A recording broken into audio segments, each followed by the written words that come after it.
Salve galerinha! Tô de volta com o terceiro vídeo da série aí sobre NR34. Não sei por que raios todo mundo me pedia um treinamento de PowerPoint sobre NR34. Eu nunca tinha ouvido falar de alguém que estivesse precisando desse treinamento, né? Mas como recebi muitas mensagens, muitos e-mails, resolvi montar então o treinamento. Dei uma lidinha na norma e vi que tinha bastante conhecimento aí prático aí do meu dia a dia que eu poderia agregar para vocês. Pessoal, caso você esteja precisando aí desse treinamento em PowerPoint editável, juntamente com vários outros que eu tenho NR35, 33 atualizada, CIPA já com assédio, brigada, primeiros socorros, lei Lucas, serpentes, insetos venenosos, enfim, tem um monte de treinamento em PowerPoint que eu estou disponibilizando para a galera que tiver interesse. Manda um e-mail para mim, tá aqui na descrição do vídeo meus e-mails, meu Instagram, você pode me mandar mensagem, tá?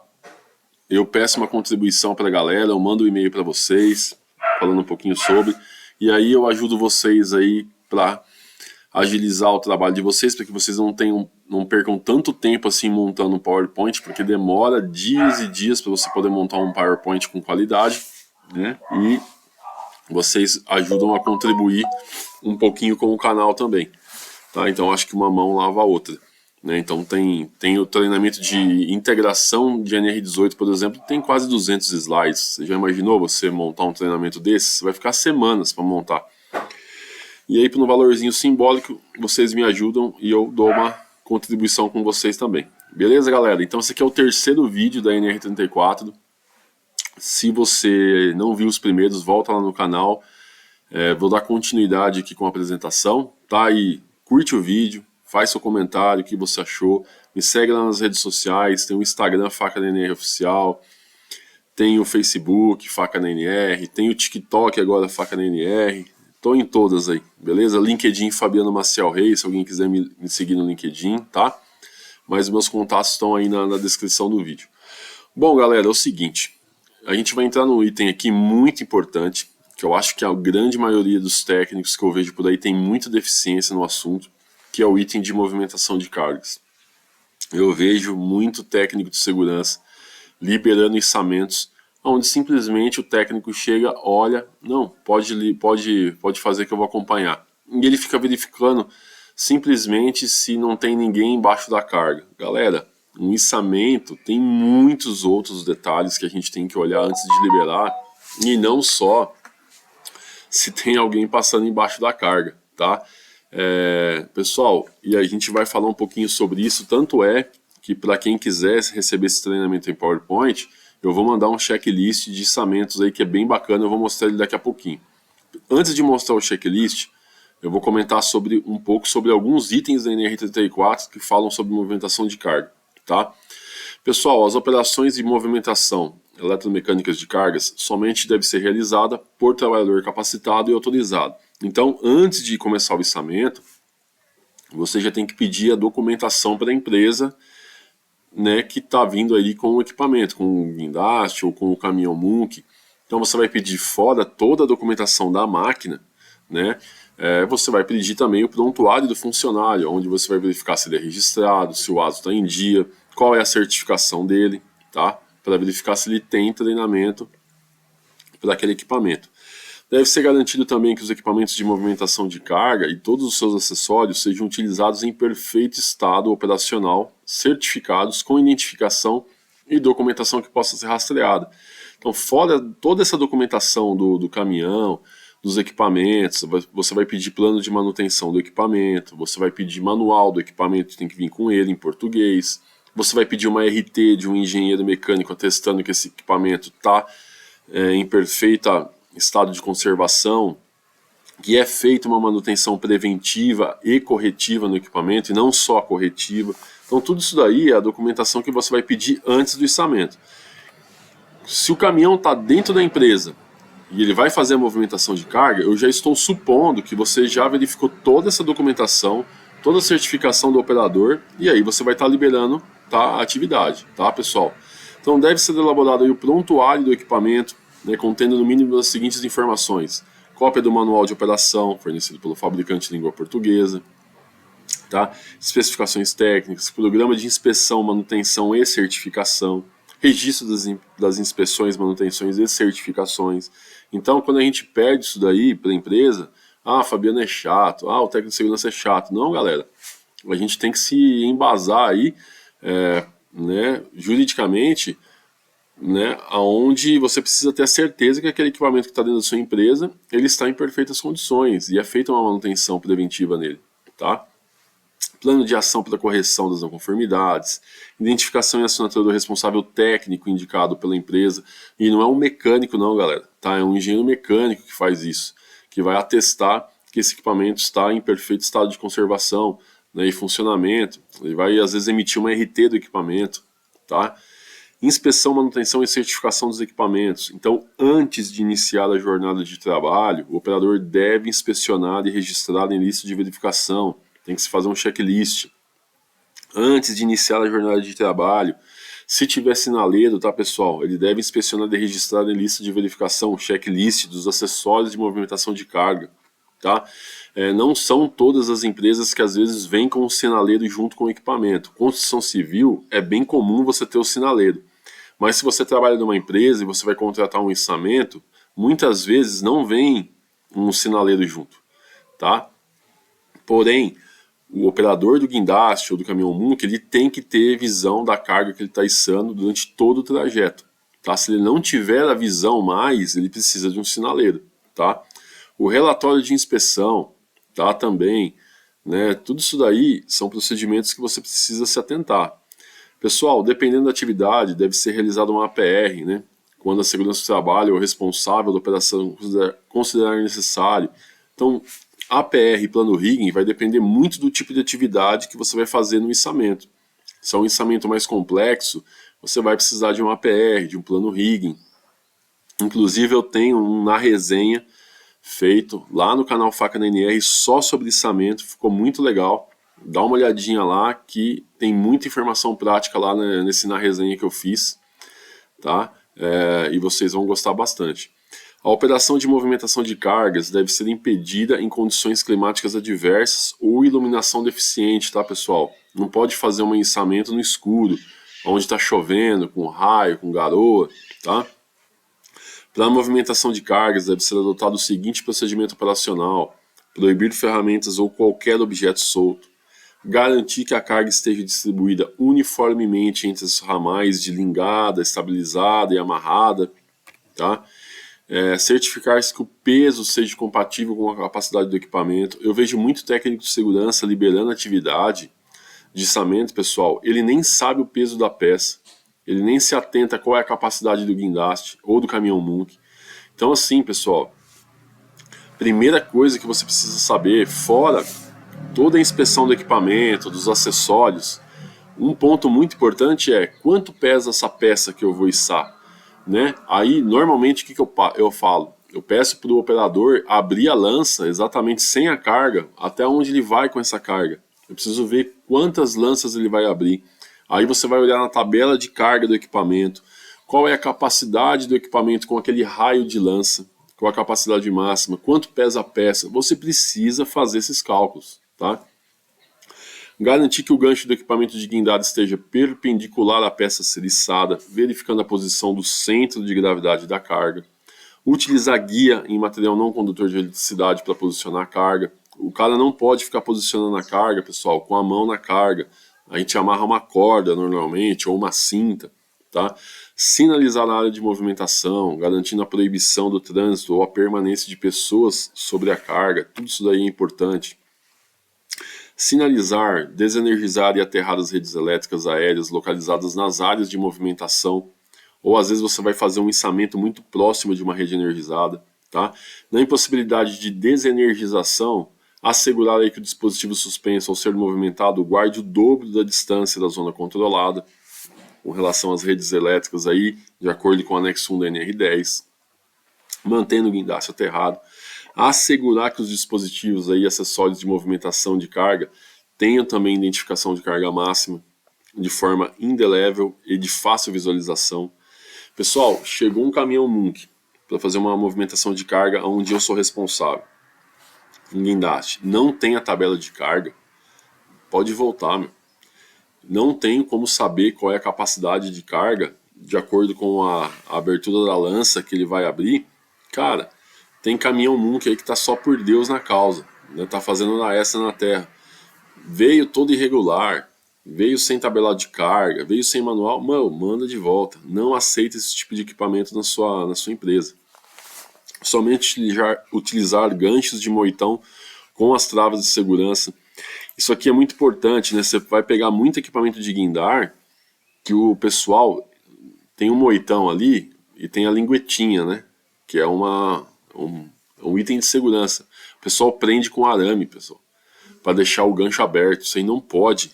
Então, eu cansei de ver equipamento chegando preso com arame, tá? Tomem cuidado com isso daí. No dia a dia você vê muito isso daí, tá? Garantir que os cilindros de gases, bombonas e tambores somente sejam transportados na posição vertical dentro de um dispositivo apropriado, né? Dentro de um berço, que a gente fala, tá? É proibido jogar e arrastar os acessórios de movimentação de carga. Né? Garantir que o cabo de aço, as cintas, não entrem em contato direto com as arestas das peças durante o transporte. Faça uma inspeção na cinta, faça uma inspeção no cabo de aço, verifique se não está danificado.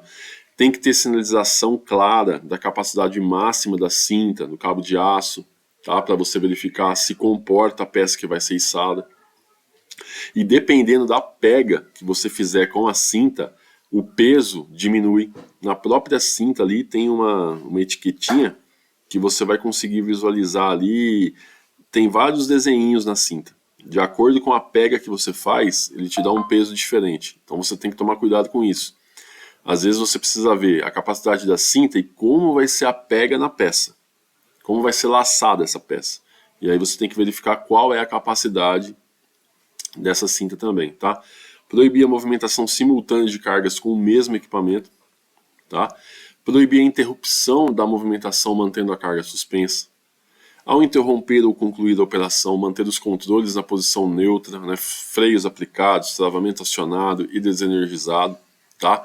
Os locais destinados aí aos patolamentos dos equipamentos de guindar têm que obedecer o projeto elaborado por profissional legalmente habilitado, que deve estar disponível no estabelecimento, tá? Outro ponto importante, pessoal, aonde o guindaste ou o caminhão Munk vai patolar, tá? Você precisa fazer uma inspeção no solo, verificar se não tem galeria, se não tem nada subterrâneo, né? Se aguenta, né, o patolamento do equipamento, tá? A utilização de gruas também em condições de vento superiores a 40, né, e 2 km por hora não pode ser permitida. Tá? Se estiver ventando muito, tanto guindaste, grua, qualquer içamento de carga que você vai fazer, se o vento estiver muito forte, a gente paralisa, tá? A atividade. Não, é muito perigoso, tá bom?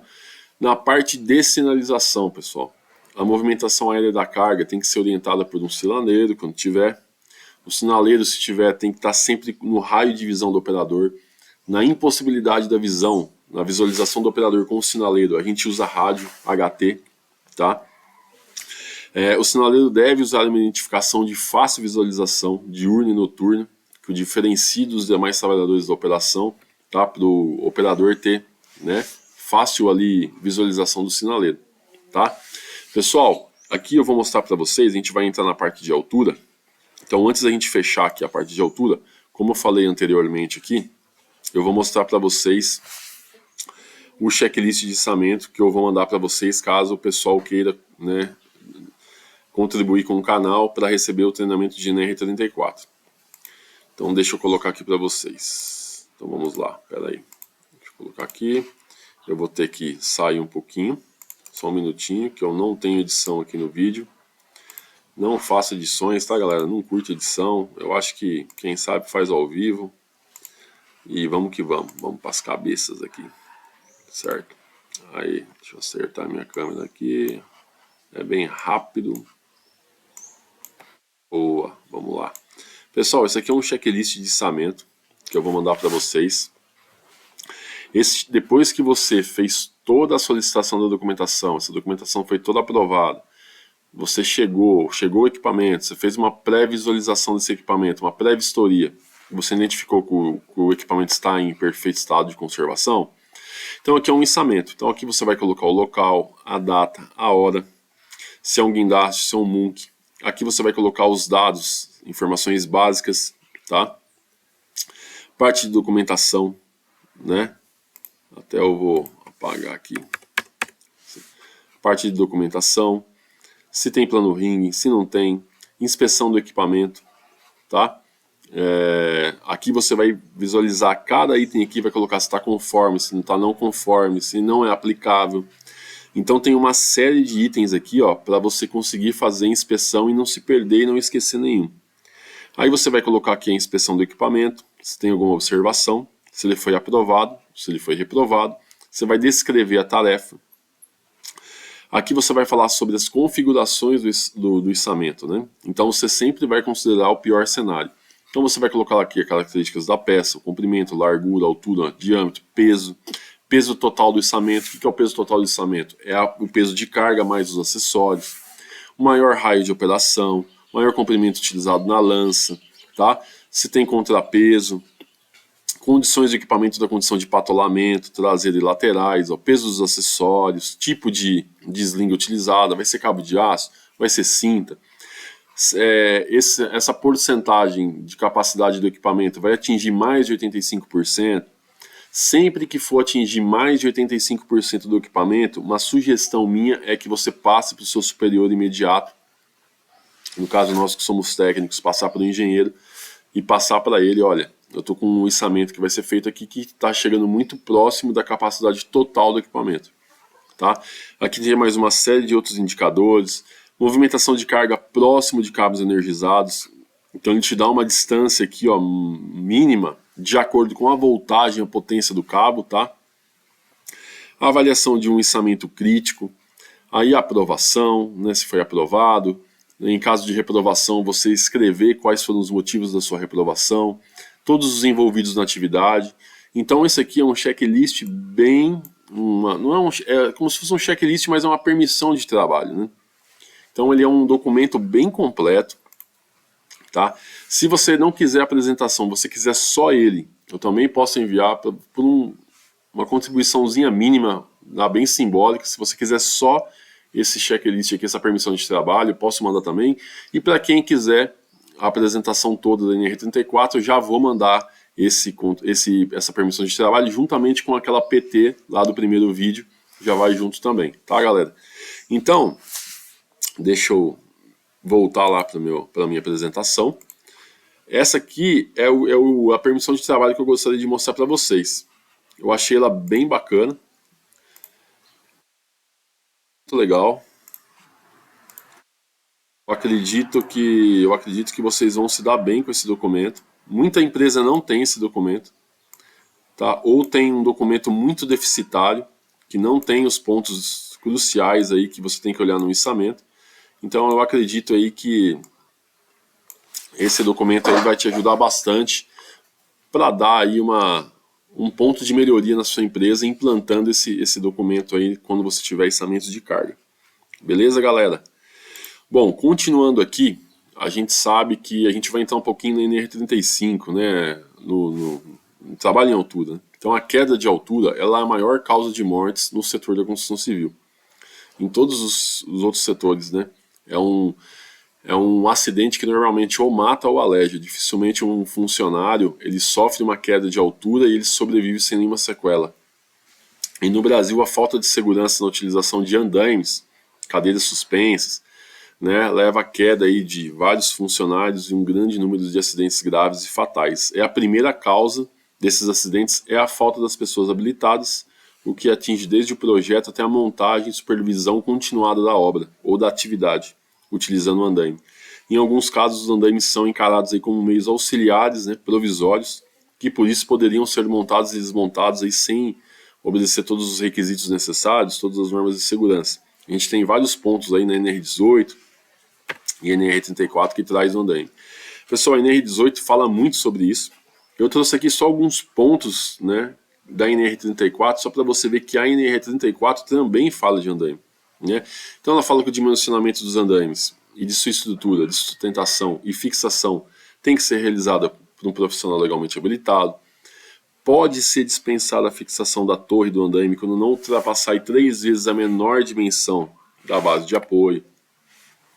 Os montantes têm que ser firmemente apoiados em sapatos, sobre base sólida, nivelado, capaz de resistir aos esforços aí solicitantes e às cargas transmitidas. Somente deve ser utilizados andames móveis até 6 metros de altura, com rodízios providos de trava, apoiados em superfícies planas. Tá? As áreas ao redor dos andames têm que ser sinalizadas, têm que ser protegidas, têm que ser isoladas. Quando houver possibilidade de queda em direção à face interna, deve ser prevista a proteção adequada de guarda-corpo e rodapé. As aberturas dos pisos têm que ser protegidas com guarda-corpo e rodapé fixo. A plataforma do andame tem que ser protegida em todo o seu perímetro, tá, galera? Então, assim, cara, isso daqui já tá muito, né, muito explicado, né? Tanto na NR18, a gente fala sobre a NR35. A gente tem aí várias normas que falam sobre andames, tá? Mas eu coloquei porque como a NR34 traz, o treinamento é sobre ela. Então, guarda-corpo rígido, né, fixo e formado por 2 tubos metálicos colocados horizontalmente a distâncias do tablado de 70 cm e 1,20 m. Rodapés de unta-prancha com altura mínima de 20 cm. As peças de contraventamento têm que ser fixadas, travadas e ajustadas nos montantes por meio de parafuso, braçadeira, encaixe de pinos. As pranchas de madeiras, caso sejam utilizadas, têm que ser secas, sem trinca, de 8 mm de espessura mínima e qualidade comprovada, isenta de nós, rachaduras e qualquer outro defeito. Não pode pintar, tá, galera, para encobrir essas imperfeições. E aqui é proibido também o quê? A retirada do bloqueio do dispositivo de segurança dos andames, o deslocamento de andames com o trabalhador em cima, ou ferramentas, né? O uso de escadas e outras estruturas para atingir lugares mais altos a partir do piso de trabalho de andames, né? Então você não pode colocar uma escada para subir mais, né? Simba! Vem pra cá. Eu tô gravando, irmão. Pô, irmão, tô gravando, velho. Você só espera eu gravar pra sair latindo que nem um louco. Não, sai, tá todo babado. Montagem e desmontagem, pessoal. Tem que ser emitida uma PT para montagem e desmontagem dos andames. Já falei um pouquinho sobre PT lá no primeiro vídeo. A montagem, desmontagem e manutenção tem que ser executada por trabalhador capacitado sob a supervisão de uma chefia imediata. Os andames aí no processo de montagem e desmontagem, manutenção, tem que ser sinalizado com placa, tá, indicando que um profissional aí, né, de segurança. Eu sempre peço para um técnico de segurança. Eu acho que tem que ser um técnico de segurança para fazer a inspeção nesse andame. E aí ele vai liberar ou não vai liberar. Às vezes você está esperando uma peça chegar, por exemplo, Fabiano, eu preciso montar um andame e ainda não chegou a escada do andame. Posso já ir adiantando? Pode, seus montadores vão lá começar a montar o andame, você vai colocar sua plaquinha de andame não liberado, e a hora que chegar tudo, tiver tudo certinho, a gente faz uma inspeção, libera, e aí você coloca a placa verde que o andame está liberado. Tá? É obrigatório também o cinto de segurança do tipo paraquedista, dotado de talabarte duplo, tá? Pelos montadores de andames, com todas as chaves, catracas aí presas aí para evitar uma queda acidental. Todo o deslocamento do andame, o trabalhador vai ter que estar preso. Isso daí vai entrar muito na NR35, tá? Os andames somente têm que ser utilizados após serem aprovados pelo profissional de segurança, tá, pessoal? Ou na existência desse pelo responsável pelo cumprimento desta norma, conjunto com o encarregado de serviço. Eu aqui, particularmente, discordo dessa norma. Eu acho que o único profissional que pode fazer uma liberação de andame é um profissional de segurança do trabalho. Eu sou contra o encarregado liberar. Porque existem, dependendo de onde você vai montar esse andame, existem riscos do entorno que só um profissional de segurança muitas vezes vai conseguir identificar. Tá? Então eu não concordo que outras pessoas que tenham a formação em segurança do trabalho liberem essa atividade. A norma dá essa brecha? Dá. Mas nada impede que na sua empresa você coloque a regra, né, uma determinação que lá só um profissional de segurança do trabalho libere essa atividade. Tá? A aprovação tem que ser consignada na ficha de liberação do andame, que vai ser preenchida, assinada aí, e vai ficar lá à disposição do andame. Isso aqui é um andame, galera, que atende à norma aí, um andame com rodinha, com trava, com escada de acesso, com guarda-corpo, com rodapé, com piso completo, né? Esse é um andaime padrão aí que a gente espera encontrar nas empresas, tá? Pessoal, referente aí aos equipamentos portáteis, deixa eu ver quanto tempo a gente já está de vídeo aqui, 25 minutos. Referente aos equipamentos portáteis, tá? Tem que ser assegurado aí que a atividade com equipamento portátil rotativo seja executada por trabalhador capacitado. Normalmente a gente faz um treinamentozinho de NR12, tá? Os equipamentos que ofereçam risco de ruptura das suas partes, né, projeção de peças ou partes dessas devem ser dos seus movimentos alternados ou rotativos protegidos. A mais perigosa de todas é a lixadeira, né? Os acidentes com lixadeira normalmente são graves. É proibido retirar a coifa de proteção das máquinas que utilizam disco rígido, tá, pessoal? Aqui é o detalhamento da lixadeira, isso aqui eu passo nos treinamentos dos funcionários, tá? Pô, Simba, você me sujou todo, velho. Ô, cachorro, velho. Simba não é fácil, não. Me sujou todo. É proibido, pessoal, utilizar equipamentos portáteis rotativos para afiar a ferramenta, utilizar o cabo de alimentação para movimentar ou desconectar o equipamento, utilizar o disco de corte para desbaste, utilizar equipamento portátil como máquina de bancada, exceto quando especificado pelo fabricante. A troca ou aperto dos acessórios tem que ser efetuada com o equipamento desconectado da fonte de alimentação, utilizando-se ferramenta apropriada. Pessoal, os discos têm que ser compatíveis com a rotação do equipamento, então no próprio disco você já vai conseguir ver lá a rotação do equipamento, e no próprio equipamento existem rotações diferentes, tá? Aqui, nessa imagem azul, você pode ver que a partir de 8.000 RPMs, a média de rotação dessa máquina, tá? Para trabalhos aí leves e pesados. Na outra aqui, a partir de 6.000 RPM, então varia muito de máquina para máquina e o disco tem que estar batendo com a rotação da máquina. Aí você tem o disco de corte, tá? Você tem vários tipos de disco, aí eu vou passando para eles no treinamento. Normalmente eu vou no almoxarifado, pego os discos aí para poder mostrar para a galera, tá? Você tem o disco de desbaste, tá? Que você fala um pouquinho sobre ele, tem o disco flap, que você vai falar um pouquinho sobre ele também. Então esses são os tipos de disco, tá? E aí os cuidados na fixação do disco: utilizar a chave apropriada, o diâmetro interno do disco tem que ser compatível com o eixo da ferramenta. Se for menor, não entra, e se for maior, o disco vai ficar fora de centro. Não pode haver ferrugem no anel metálico de fixação do disco, trincas, desgastes, né? A máquina tem que estar em perfeito estado de conservação. O disco ele é especificado para determinada rotação, no caso, como eu falei com vocês anteriormente, então você tem que fazer essa verificação, tá? E aqui você vai ter, RPM máximo, 8.595. Então, por exemplo, vamos dar um exemplo hipotético aqui. Você pega uma lixadeira de 10.000 RPM, você já não pode colocar esse disco, tá? Então, tem que se atentar nisso daí, que muitos profissionais, às vezes que não têm tanta experiência, acaba passando batido, tá? No emprego de equipamentos pneumáticos, pessoal, tem que ser utilizado o cabo de segurança para evitar o chicoteamento. É um cabinho que faz uma segurança, tá? Referente às instalações elétricas provisórias. Então, nos circuitos elétricos deve ser utilizado somente cabo bi ou tripolares com isolação plástica, que é o PP, ou de borracha. As caixas de distribuição têm que ser dimensionadas adequadamente, confeccionadas em material não combustível, livres de arestas cortantes, tá? Tem que ser aterrada, protegida por disjuntor, dotada de dispositivo de proteção contra choques, que é o DR, identificadas contra voltagem e sinalização para evitar choque elétrico, dotadas de porta-fecho, equipadas com barreira física para evitar contato acidental com as partes energizadas, tá? Tudo isso daí, pessoal, são os pontos principais que eu encontrei da norma, tá?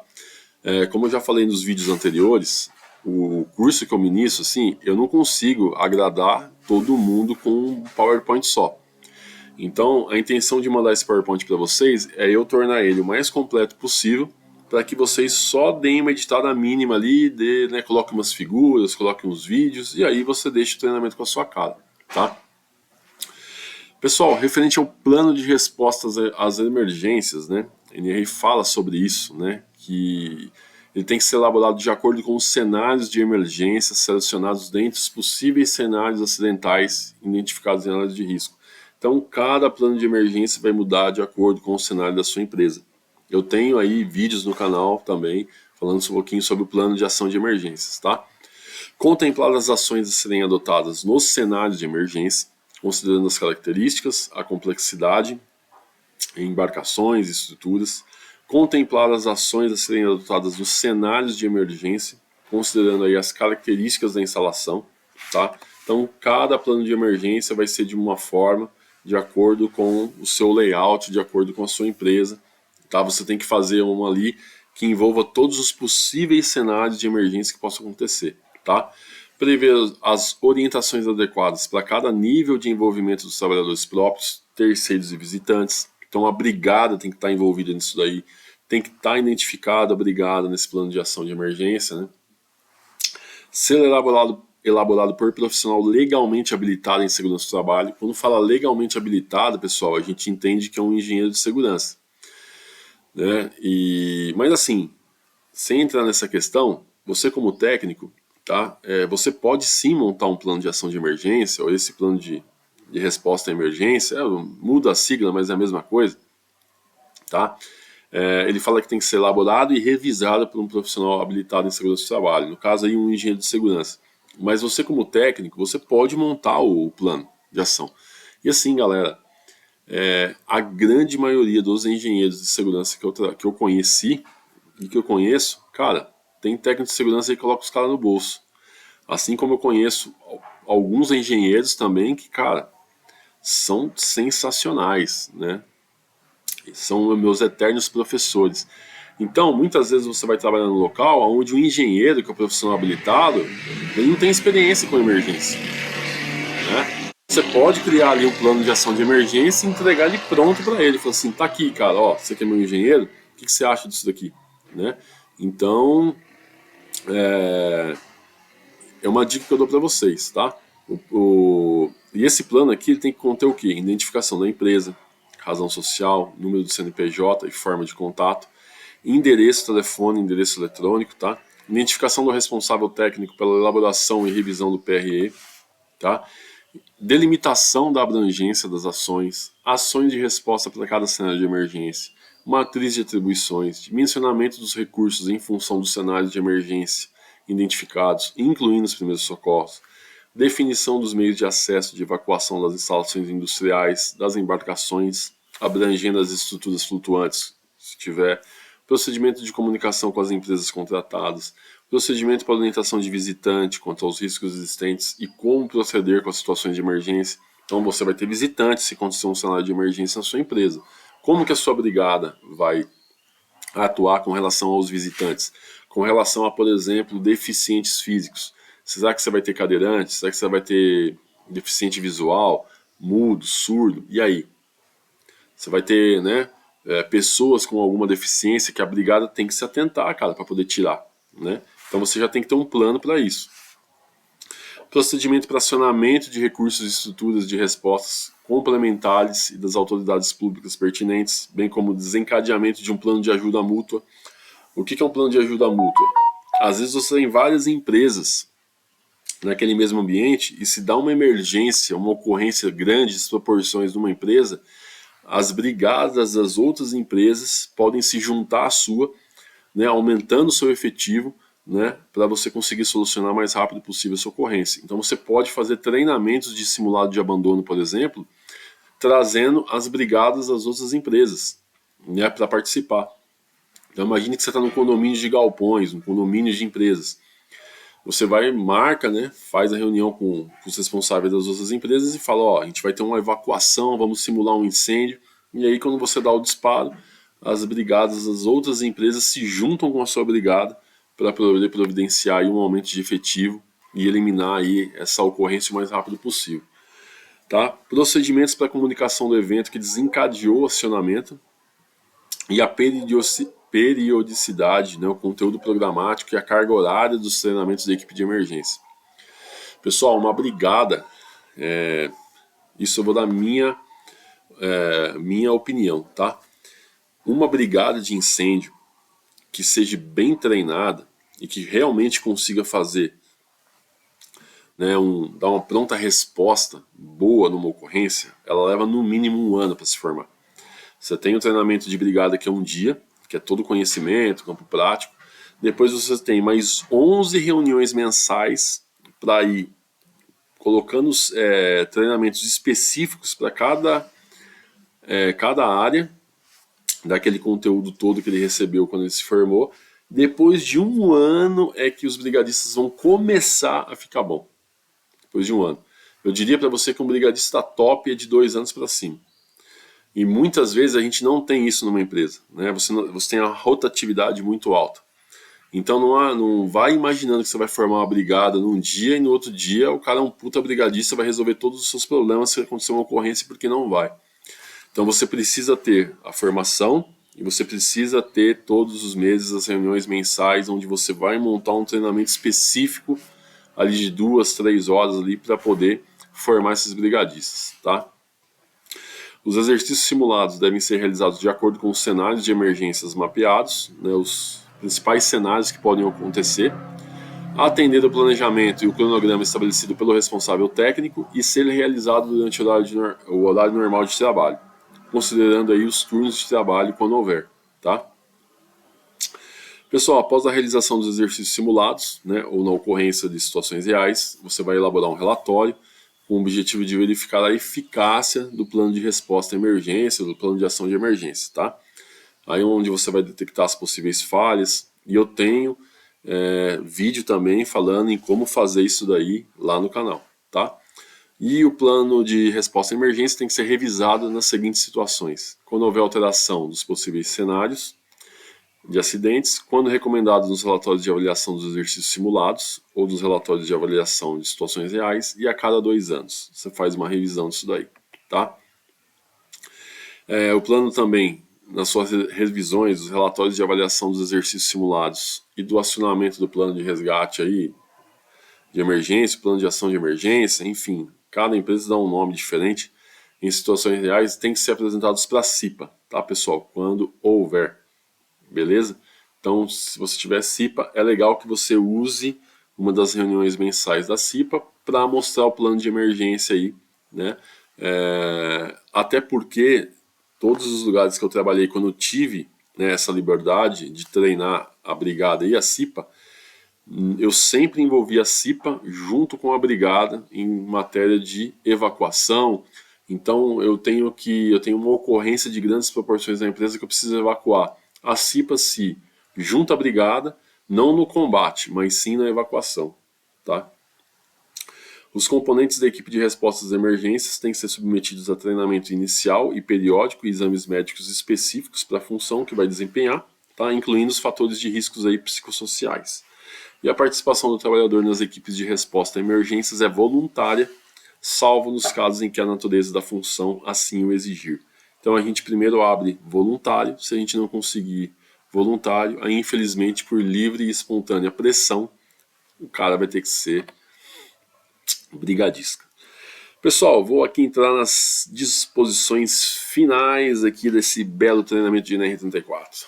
Então vamos lá. É proibido o uso de adorno pessoal em área industrial. É proibido o uso de lentes de contato em trabalhos a quente. O trabalhador tem que estar protegido contra insolação excessiva, calor, frio, umidade em serviços a céu aberto. Tá? É proibido o uso de solvente, ar comprimido e gases pressurizados para limpar a pele ou as vestimentas. Ixi, quando eu trabalhei com marcenaria, e lá quando eu tinha meus 18 anos, eu nem sonhava o que era segurança do trabalho. Nossa, limpava a mão de seladora e verniz com thinner quase todo dia. Olha só para isso. Os locais de trabalho devem ser mantidos em estado de limpeza compatível com a atividade. É proibido usar ar comprimido como processo de limpeza, né? A gente pegava o compressor também e batia um ar na gente, né? Quantas e quantas vezes eu fiz isso porque não tinha conhecimento, né? É obrigatório o fornecimento gratuito pela empresa, tá, pessoal, de vestimentas de trabalho e a sua reposição quando danificadas, aí já entra também na NR6, né? É obrigatório o fornecimento de água potável, filtrada e fresca para os trabalhadores por meio de bebedouro de jato inclinado ou equipamento similar que garanta as mesmas condições, né? na proporção de 1 para cada 25 trabalhadores. Né? O dispositivo nesse subitem tem que ser garantido, né? De forma que às vezes você está numa frente de trabalho, num posto de trabalho que não tem o bebedor, você tem que colocar lá garrafas térmicas, tá? O bebedor, você não pode ter um deslocamento superior a 100 metros, né? No plano horizontal e 5 metros no plano vertical. Então a gente trabalha muito com aquelas garrafas térmicas, né? De água. Na impossibilidade da instalação dos bebedouros, aí você coloca, né, você fornece aquelas garrafas térmicas lá para poder levar água até as frentes de trabalho, tá, pessoal? E não pode ter copos coletivos também, né? Então tem que ser fornecido também os copos plásticos aí, beleza? Pessoal, em caso de ocorrência fatal, tá, é obrigatório as seguintes medidas: comunicar de imediato à autoridade policial competente, ao órgão regional do Ministério do Trabalho, que repassará a informação imediatamente ao sindicato da categoria profissional. Isolar o local diretamente relacionado ao acidente, mantendo suas características até a liberação pela autoridade policial competente e pelo órgão regional do Ministério do Trabalho e Emprego. Tá? Pessoal, esse aqui no caso, a gente finaliza aqui o treinamento de NR34. Eu espero que vocês tenham gostado. Pessoal, tem um item da NR34 que eu não coloquei no treinamento, que é referente a atividades embarcadas. Né? Fabiano, mas porra, por que você não colocou a atividade, um item só? Faltou um item só de toda a NR34 aqui, são as atividades embarcadas. Porque, pessoal, eu nunca trabalhei embarcado. E eu não gosto de ministrar treinamento de algo que eu não tenho conhecimento prático nele.